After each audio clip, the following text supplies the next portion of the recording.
Hi guys, David here. Today's info is on touring New Zealand and the best places to see. We love people from the Northern Hemisphere to vacation and see our great country and tourist attractions. Here at Go Fun Places, we would like to help you make that experience exciting and enjoyable. New Zealanders are a friendly people, especially to holiday visitors, and will go out of their way to see that tourists enjoy their stay in New Zealand, so that you want to return to experience even more the land of the long white cloud. You will find New Zealand a much younger country than Australia, with spectacular and stunning scenery.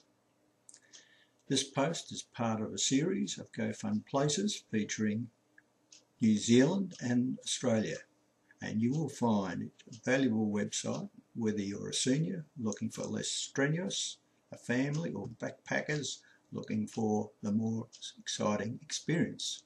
My posts and pages are packed full of great information that will provide you with enjoyable experience to new destinations.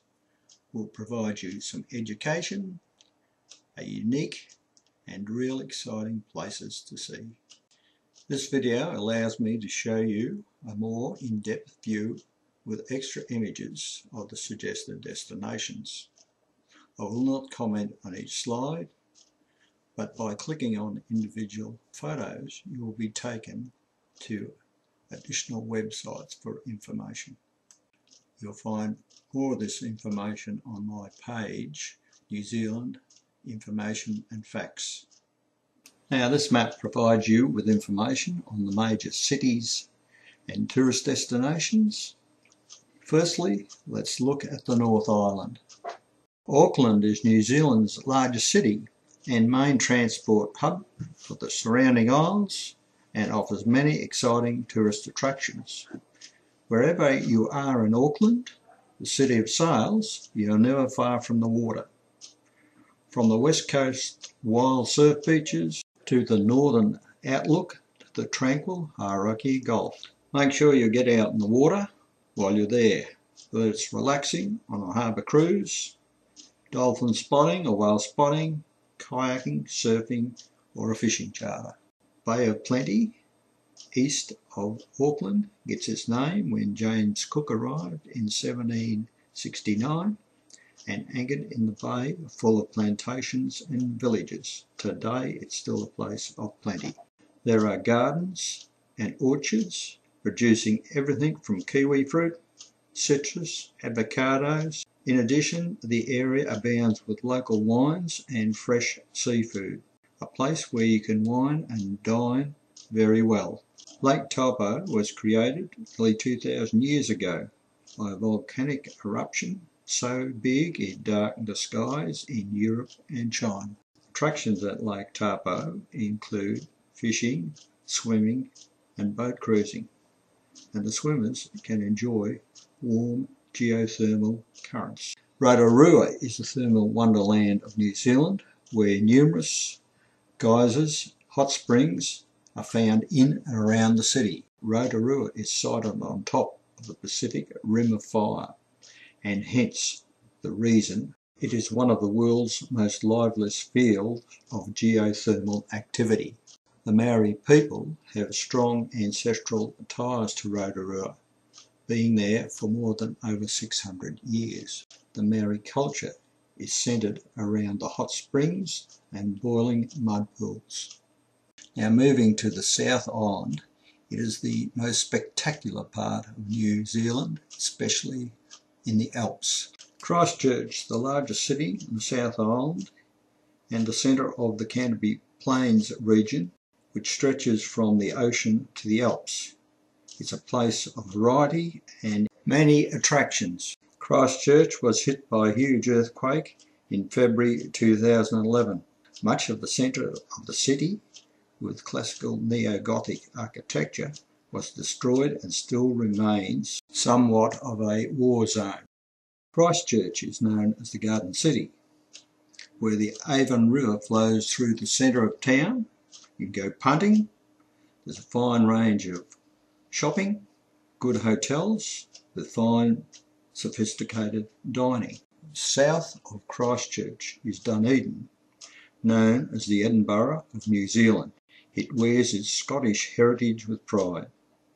Dunedin is one of the best preserved Victorian Edwardian cities in the Southern Hemisphere. Baldwin Street is the steepest street in the world in Dunedin, and it's used to run races known as the Baldwin Street Gutbusters. Our next destination is on the west coast, both the Fox Glacier and the Franz Josef Glacier. The Fox Glacier is some 13 kilometres in length and plummets 2,600 metres. The access to these glaciers is very easy from the west coast. Both the Fox and Franz Josef glaciers flow around 10 times faster than most glaciers around the world. To stand close to the terminal face of these glaciers, which are some 300 metres high, the sheer enormity is very humbling. Next destination in Fiordland National Park is Milford Sound, the most famous tourist attraction in New Zealand. To get there, you can take the Milford Track, which is arguably New Zealand's most famous and spectacular walk. The other way to see this most spectacular part of New Zealand and the world is either by air or by sea. Our next destination is Mount Cook, New Zealand's tallest mountain. It is alpine in the purest sense, with sky-scraping peaks, glaciers and permanent snowfields. Mountaineers regard the area as the best climbing region in Australia and New Zealand. In fact, Mount Cook is where Sir Edmund Hillary trained and developed his skills to be the first man to conquer Mount Everest. Our final destination is Queenstown, situation on Lake Wakatiku among dramatic ranges. For the best views, hop aboard a gondola, where you can be hoisted 800 metres to nearby Bob's Peak. And for most of the year, visiting nearby wineries, jet boat adventure, bungee jumping, skydiving, river rafting, hiking and horse trading. So there is something for everybody in New Zealand, irrespective of your age. So I'm back to thank you for watching this video. Please see the newsletter for additional information. New Zealanders really go out of their way to cater for visitors to their country. I would welcome your inquiry to help you plan for your visit to New Zealand. Until next time, I wish you a great day. Bye for now, David.